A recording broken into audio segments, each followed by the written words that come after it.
Hi, it's Hazel, and welcome to my channel. This is another episode in the What's in My Bookcase series that gets uploaded every Sunday. And it is part one of what I think will be several parts covering botanicals and flower books. I picked, well, no, I have more. I was going to say that I picked all my largest sort of coffee table books, but that isn't quite right. Anyway, let us begin. I should point out too that maybe I'll turn some of these sideways just so they fit into the frame more easily. This is my pourer setup for taping. I'm using the trusty old ironing board and kind of a floor phone stand. And anyway, you don't need to know the troubles I've seen. So I have my ruler because I think sometimes people are curious about size and sometimes it's hard to tell. This particular one is 14¼ inches tall and 10 inches wide. So you know that it's a big book. I should also point out that a lot of these books, I think almost without exception, I haven't begun, deconstructing any of them. And also many of them I've had for decades. So let us begin. This one, the cover, the jacket said over 400 photos. This is 1991. And this one is, obviously I bought it used. It is all roses all the time. I'm getting the smell of ink that is emanating as I flip through this. So you can probably tell that there's a fair bit of gloss to these pages. And there are a few. Okay, that's I don't know how to say that, but you know that French artist, Redoute. That's one of his. So maybe there are a few more of those. Of course, he did a whole series of rose paintings and other things, I believe, too, as well. In fact, in my Etsy shop, I have a rose digital kit that I just picked a lot of specimens that are not specimens, but illustrations that I really liked. Oh, maybe that was the only one in here. Anyway, this is the photographic encyclopedia of roses.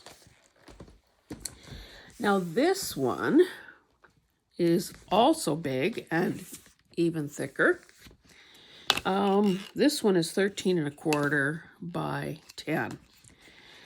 Oh, and I forgot to, just forgive me for a moment. I just wanted to, and the dust jacket on that first one is just a white cloth. So really lovely. This one, as you can see, is gray. And again, most of the, look at these nice end pages. Most of these are, sorry, I'm just going to stand up and see what it is you can see. And again, I understand, I hope you understand, that you will not be able to see every single bit of every single page. What was I going to say? This dust jacket says that there are 1,650 illustrations in full color. These books are virtually mint. Okay, where are we getting? Are we getting to the point where there would be a date, a publication date?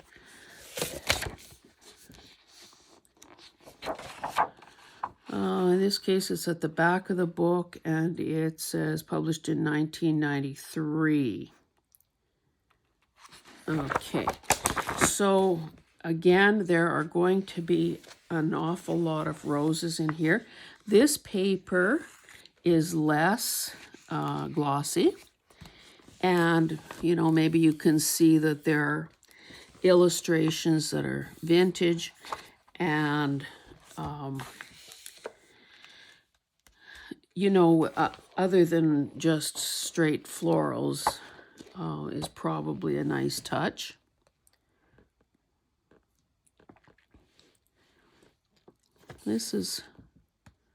These are a Japanese sculptures in the form of a rose. So, you know, this is some of these books, and maybe before I put them back on the bookcase, maybe what I need to do is just do some flipping through them, you know, at bedtime, and just take in, you know, get a better appreciation for what's really in here.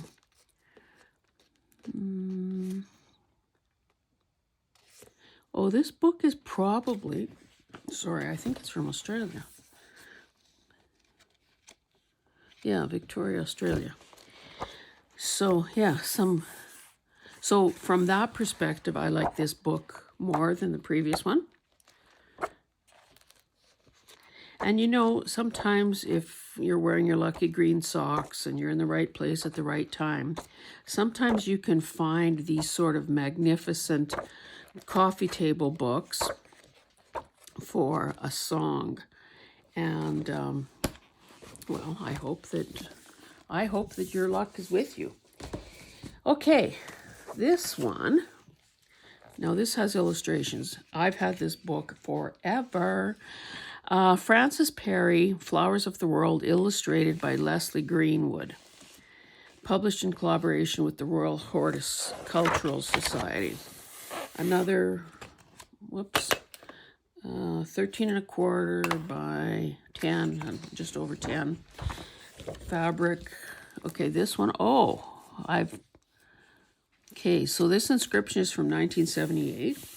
Lovely end papers, and obviously I bought this secondhand. But look at this. People. Can you see the splendor of that? I mean, you win me over with a poppy every time.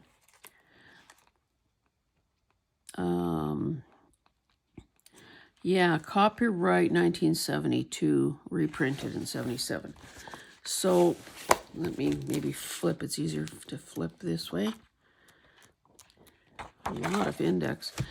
So these are the sorts of pages that would make incredible envelopes, because they're huge and because there would be a design pretty well everywhere with very little text and, you know, sort of wall-to-wall imagery.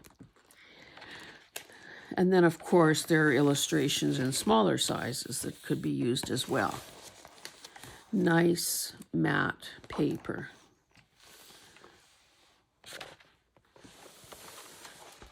It's kind of, let's see how, if we had to choose. Oh, see, that's good. On this page, they're at the top. On this page, they're at the bottom. So, you know, again, you get a little more...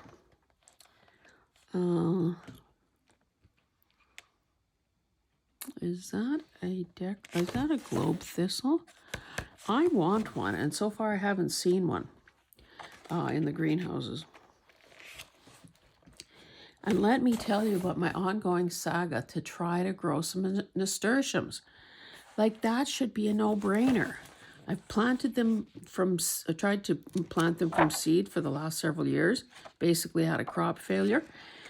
Datura, that's a poisonous one.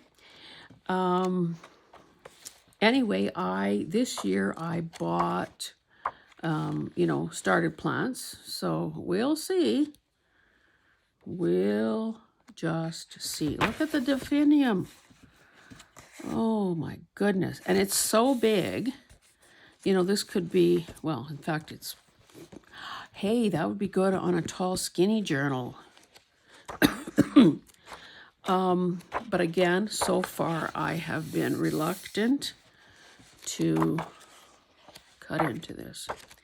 You know, it's probably one of those that you hold back until you can somehow snag a second copy.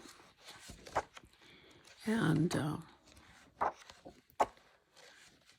anyway, gorgeous, absolutely gorgeous. And that was Flowers of the World by Frances Perry. Okay, do you think that maybe roses are a popular subject matter for these kinds of books? This is 13 3/4 by 10 7/8. Now, it's called The Language of Roses, and it's illustrated by Anne-Marie Treslin? I don't know. Now, it seems to me I read something about this woman.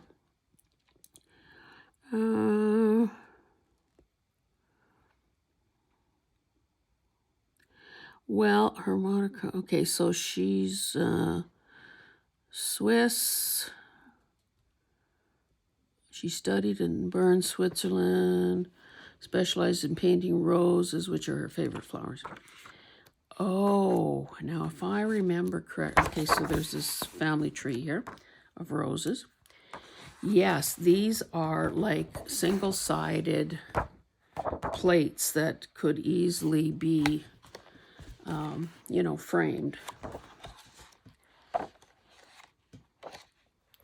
Again, I've never cut anything out of this one. Just rows after rows after rows after rows. Beautiful.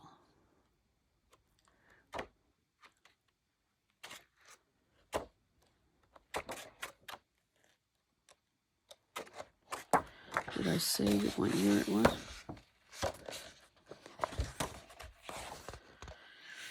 $1986.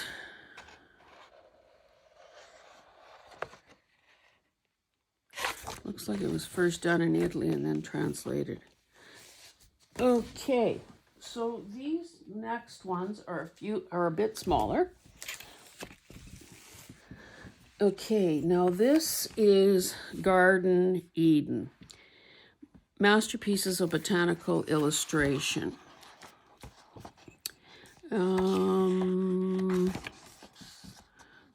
2001.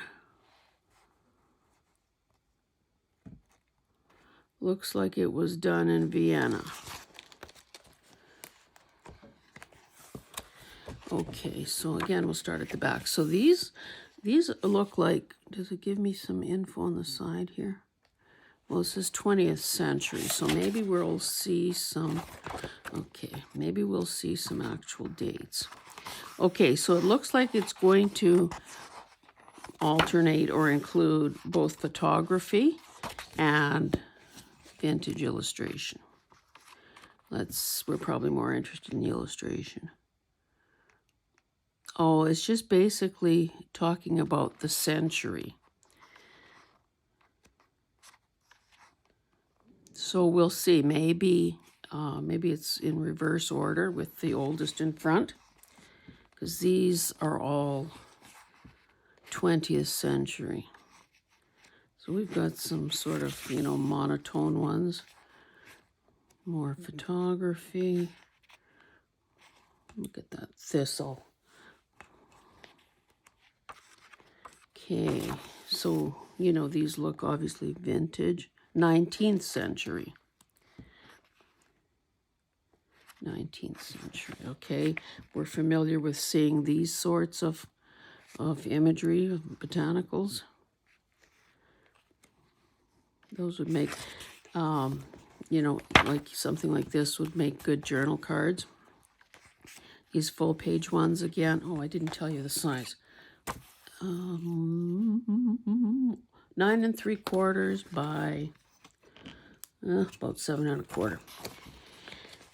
These full page ones, again, could be envelopes, or they could be, trimmed slightly and hinged and be a journal page. Okay, what are we? We're still in the 19th century.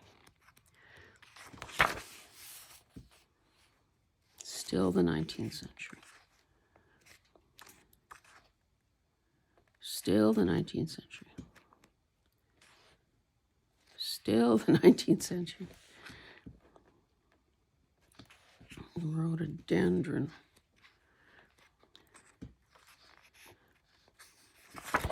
Okay, so yeah, there's pages like this would be best to hinge. That way you get the advantage of both sides. Some mushrooms, 19th century, 19th century, 19th century.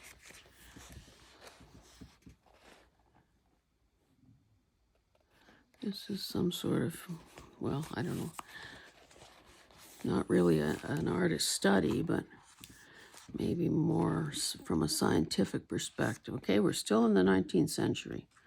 I kind of thought we'd get a little older by then.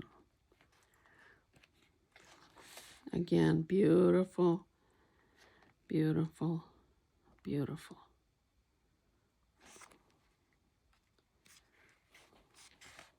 That's nice. Okay, I guess I don't have to linger over every page. But you can just see. I wonder if they talk about how many illustrations. That's only half the book, guys. 483 colored plates, chronological, geographic, thematic, and technical profile of botanical illustrations ranging from the 6th to the 20th century. So obviously we are going to get older here. So I'll just speed up a bit. 18th century.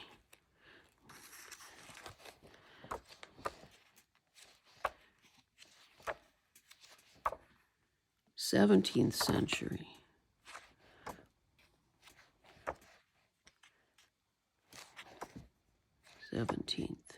16th century. So that's Gothic. Still the 16th century.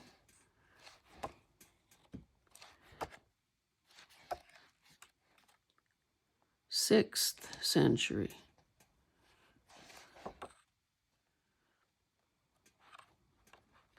I guess some of those early ones, well, or at least in my opinion, aren't quite as attractive. But yeah, I mean, a person can see the trends and the roots that the roots that were sown by those early illustrators.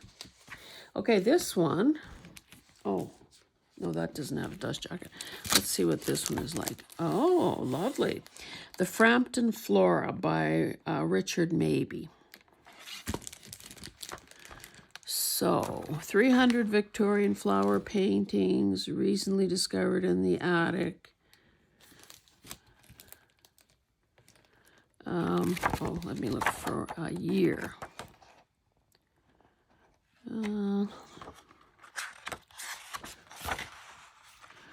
That's quite a bold inscription there.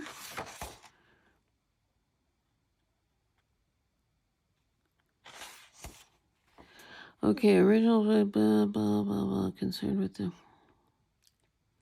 first published in Great Britain in 1985. Text copyright 1985.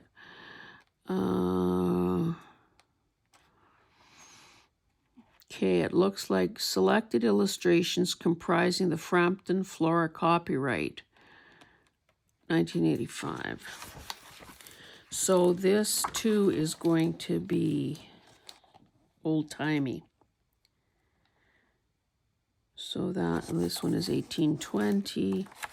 Nice paper. Hyacinth.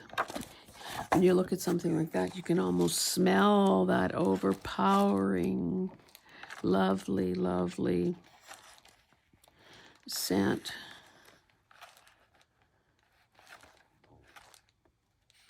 Yeah, these two are beautiful. And of course, there's something on every side. Well, of course, make a liar out of me.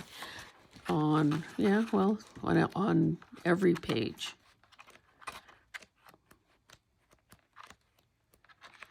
Just gorgeous. So 1849 for one like that. Some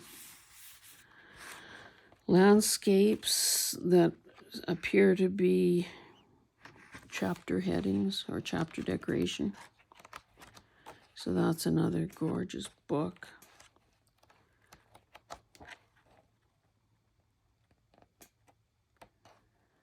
$18.64. Okay. This one is it's called On Flowers. It is also a big book. 11.5 by 10.5, nearly square. And I know that I bought this one quite recently at a secondhand store. Love the end papers. This book is falling apart. 1988. Now it seems to me that this is more, shall we say, artsy. So, you know, there's some poetry, there's some very stylistic photography, you know, close-ups, fancy dancy, you know, typesetting. This is one of the, or here's where the book is broke and it's coming up. See right there. So, so you know, there are things that could definitely be turned into, excuse me, into envelopes. That, you know, obviously could be fussy cut.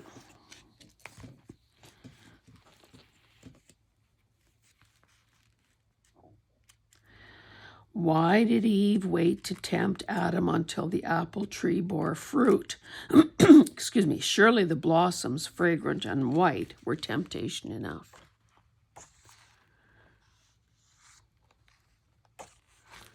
Look at this. Boy, that would be nice in an envelope. Oh, but so that girl is pretty cute too. What do we have on this side? Ah! It's just glued. So, oh, I think the grader is going by. That's one of the joys of living on a gravel road. So yes, I could definitely pillage some of these images and turn them into something. Anyway, I need to probably speed it up here a bit. Excuse me, I don't know why I have a frog in my throat. Okay, one more big, excuse me, one more big one, and then we'll do a few small ones. 11.5 by 10. It's called Glorious Harvest, an illustrated guide to vegetables, fruits, grains, and herbs.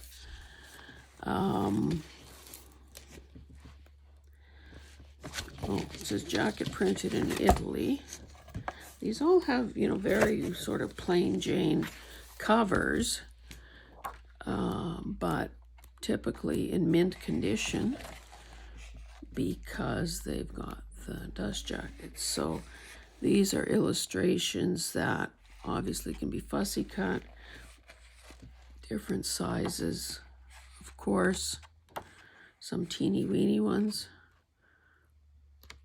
and then some that are virtually full height. Look at that iris. Someday I should show you the iris collage that I did probably 25 years ago. It mixed media. Love poppy pods. So as they promised, vegetables and fruits and so on.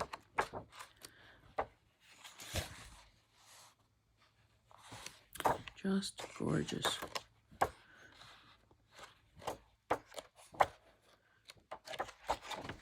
Looks good enough to eat. Okie dokie. Okay.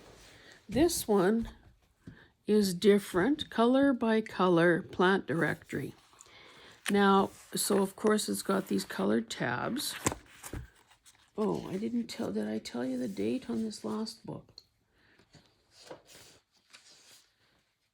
70, The original copyright is 1973. English translation, so the latest date on here is 1990. That's lovely. Okay, so what about this one? Holy, that's small. 2000. So it's got these tabs. Okay, so I just happened to turn to purple, one of my favorite colors. So we've got these little sort of thumbnails of different plants that are in, you know, a particular color family. So these are all photographs, but, you know, sometimes we need tiny images like that. The divider or the title page for the sections are full size.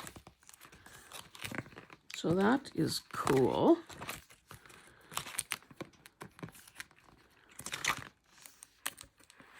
Hardiness zones.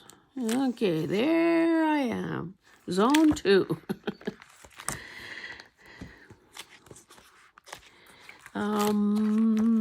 Yeah, that's a good one too.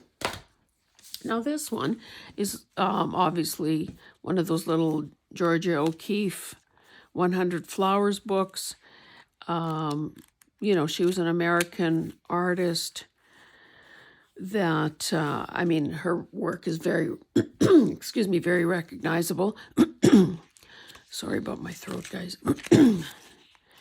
And I've come across this particular book a couple of times.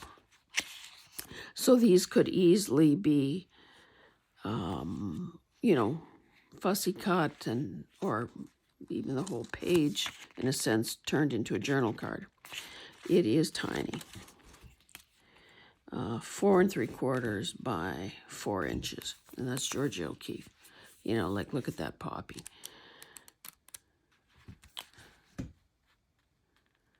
(1928) she painted that.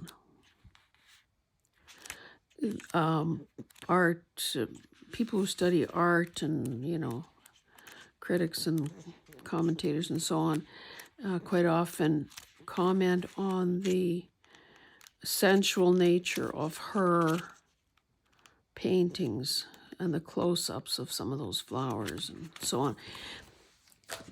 Okay, this one, I don't even know where I got this, but it says War Department, Technical Manual, Emergency Food Plants and Poisonous Plants of the Islands of the Pacific, April 15th, 1943.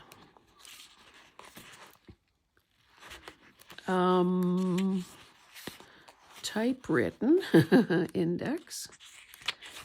And then these black and white illustrations. Let's hope that a person who's studying this, you know, so I guess this is kind of a no-frills field guide. Let's hope the person studying this is in the right chapter. Is it an emergency food or is it a poisonous one? Poisonous plant. Yes, I guess one's survival would depend on that. So, U.S. government, Washington, 1943.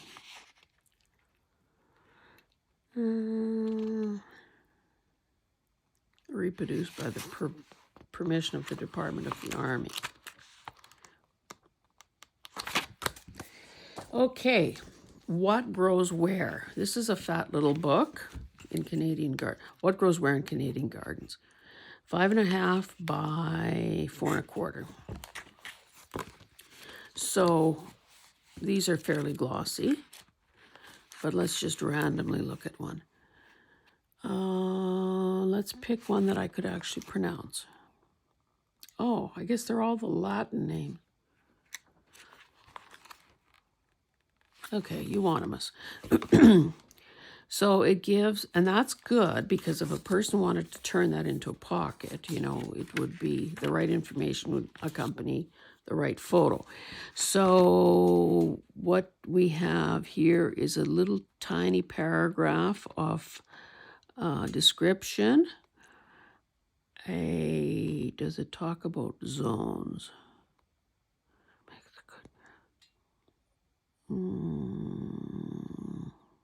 It tells you what category it is. So it's an evergreen shrub. its dimensions and whether it needs the sun or shade or its water needs and so on. Deciduous shrub, evergreen shrub, deciduous tree, perennial bulb. But where, oh, I guess here is where they're talking about the zones.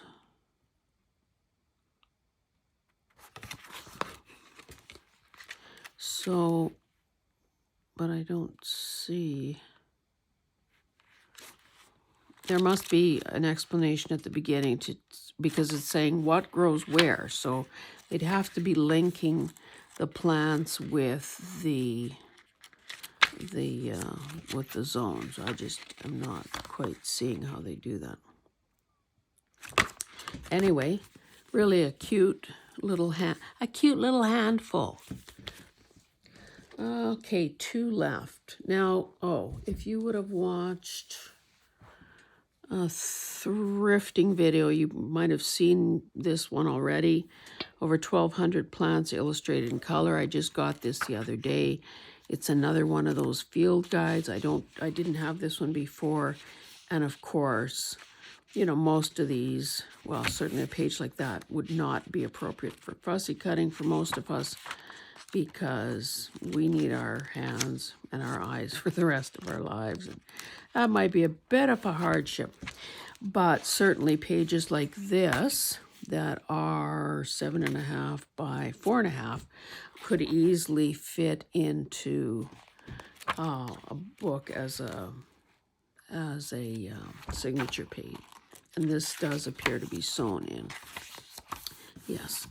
Okay, and today we'll end off with this one. I saw this book on somebody else's channel months ago, and then I don't know where I got it. I don't know if I ordered it or whatever. Somehow I got my hands on a copy. I think I bought it brand new. So it's almost 7 inches tall by 6 inches. And I guess maybe that's why I kind of feel like it's important to give you dimensions.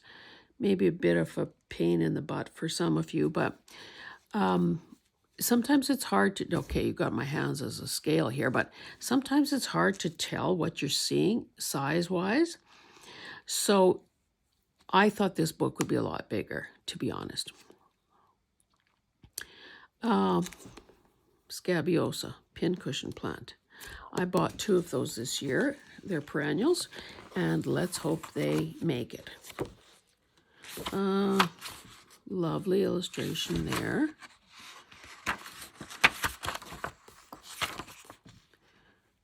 Oh, this is really, okay, reprinted in 2021.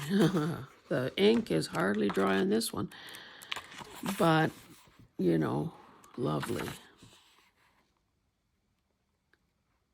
Now, when did this gal live? Oh, she was born in 1915. She died in 2009.